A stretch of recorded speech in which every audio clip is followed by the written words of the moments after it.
শুরুতেই মহাধামাকা।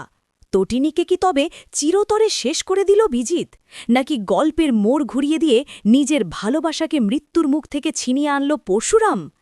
একদিকে যখন তটিনীকে হত্যার মিথ্যে উল্লাসে মেতে উঠেছে গোটা খলনায়ক গ্যাং, অন্যদিকে তখন নিজের আসল রূপ নিয়ে ময়দানে নামতে চলেছে আমাদের হিরো। জিৎ মুখার্জির সাজানো বাড়িতে এবার ঘটতে চলেছে এমন এক ভয়ঙ্কর বিস্ফোরণ যা কেউ কল্পনাও করতে পারেনি। কি হতে চলেছে আগামী পর্বে জানতে হলে ভিডিওটি না টেনে শেষ পর্যন্ত দেখুন। নমস্কার বন্ধুরা, বাংলা সিরিয়াল সমাচারের আরও একটি রুদ্ধশ্বাস এপিসোড রিভিউতে আপনাদের সবাইকে স্বাগত। আজকের পরশুরাম সিরিয়ালের পর্বে যা ঘটল তা দেখে আপনাদের আক্ষরিক অর্থে গায়ে কাটা দেবে। ভিডিও শুরুতেই আমরা দেখতে পাই এক চরম টেনশনের মুহূর্ত। আরাধ্য আর কর্ণ মিলে ষড়যন্ত্রের জাল বুনল, কিন্তু ভূমিকা ছেড়ে দেওয়ার পাত্রী নয়। সে আরাধ্যকে কড়া ভাষায় ওয়ার্নিং দিয়ে বলে, তোমার যাত্রাপালার কথা শেষ হলে এবার থামো। তটিনীর গায়ে যদি একটা আঁচড়ও লাগে, পরশুরাম কিন্তু তোমাদের কাউকে ছাড়বে না। কর্ণ তখন ফোনে কবিরকে নির্দেশ দেয় তটিনীকে দ্রুত পৃথিবী থেকে সরিয়ে দেবার। কিন্তু বন্ধুরা, আসল খেলা তো শুরু হয় এরপর। দৃশ্যপট বদলে যায় এক অন্ধকার গোডাউনে। তটিনীকে বস্তার ওপর হাত পা বেঁধে ফেলে রাখা হয়েছে, চোখের সামনে ঘুরছে মৃত্যু। বিজিত তার গুন্ডাদের কড়া নির্দেশ দিয়ে সেখান থেকে চলে যায়, একে গুলি করে সোজা গঙ্গার জলে ভাসিয়ে দিবি। গুন্ডারা বন্দুক তাক করে তটিনীর দিকে, আর ঠিক তখনই ঢিসুম এক বিকট গুলির শব্দ। তটিনী কি তবে শেষ? না বন্ধুরা, চোখ খুলতেই দেখা যায় এক বিশাল টুইস্ট। গুলি তটিনীকে নয়, লেগেছে ওই গুন্ডাদের গায়ে।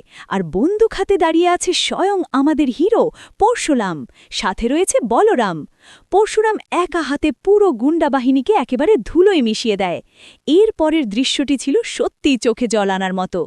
মৃত্যু ভয় কাটিয়ে উঠে তটিনী দৌড়ে গিয়ে পরশুরামকে জড়িয়ে ধরে। দুজনের সেই আবেগঘন মিলন প্রমাণ করে দেয় যে সত্যিকারের ভালোবাসাকে হারানো এতটাও সহজ নয়। এদিকে আমাদের ভিলেন বিজিত তো আনন্দে আত্মহারা। সে ভাবে তটিনী মারা গেছে। খুশিতে কবিরকে ফোন করে সে বলে অপারেশন সাকসেসফুল। আর এই সুযোগে সে সোজা পৌঁছে যায় জিৎ মুখার্জির বাড়িতে। সেখানে তখন এলাহি ব্যাপার, লাইটিং, সাজসজ্জা, একেবারে উৎসবের আমেজ। তটিনীর বাবা সত্যজিৎ তো অবাক, আমার বাড়িতে কিসের এত উৎসব? তখনই বিজিত হেসে বলে, আজ এখানে আমার রেজিস্ট্রি পার্টি হবে, আর আমি হতে চলেছি এই বাড়ির জামাই। এই কথা শুনে সত্যজিৎ রাগে ফেটে পড়েন। তিনি সোজা গিয়ে বিজিতের কলার চেপে ধরেন এবং বলেন, তুই একটা ক্রিমিনাল, তুই কিছুতেই এই বাড়ির জামাই হতে পারিস না। কিন্তু আশ্চর্যের বিষয়, জিৎ মুখার্জি তখন বিজিতের পক্ষ নিয়ে সত্যজিৎকে অপমান করেন। বন্ধুরা, বিজিত এখন ভাবছে সে জিতে গেছে, কিন্তু সে জানে না যে তার জন্য কি ভয়ঙ্কর সারপ্রাইজ অপেক্ষা করছে। পরশুরাম যখন জ্যান্ত তটিনীকে নিয়ে ওই পার্টিতে এন্ট্রি নেবে, তখন বিজিতের মুখের অবস্থাটা ঠিক কেমন হবে জানতে হলে চোখ রাখুন আমাদের চ্যানেলে। আপনাদের কি মনে হয়, পরশুরাম কি পার্টিতে এসে বিজিতের আসল রূপ সবার সামনে তুলে ধরতে পারবে? তটিনী বেঁচে ফিরেছে দেখলে আরাধ্য আর কবিরের মুখের রিয়াকশন কেমন হবে? সত্যজিৎ কি পারবেন নিজের পরিবারকে এই ভিলেনদের হাত থেকে বাঁচাতে? আপনাদের মতামত অবশ্যই নিচে কমেন্ট করে জানান। বন্ধুরা, আজকের এই রুদ্ধশ্বাস আপডেট আপনাদের কেমন লাগলো?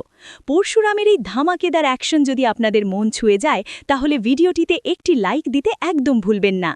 আপনার বন্ধুদের সাথে ভিডিওটি প্রচুর শেয়ার করুন। আর হ্যাঁ, আগামী পর্বের আরও রোমাঞ্চকর আপডেট সবার আগে পেতে আমাদের চ্যানেলটিকে এখনই সাবস্ক্রাইব করে পাশের বেল আইকনটি বাজিয়ে দিন। ভালো থাকবেন, সুস্থ থাকবেন। দেখা হচ্ছে পরের ভিডিওতে।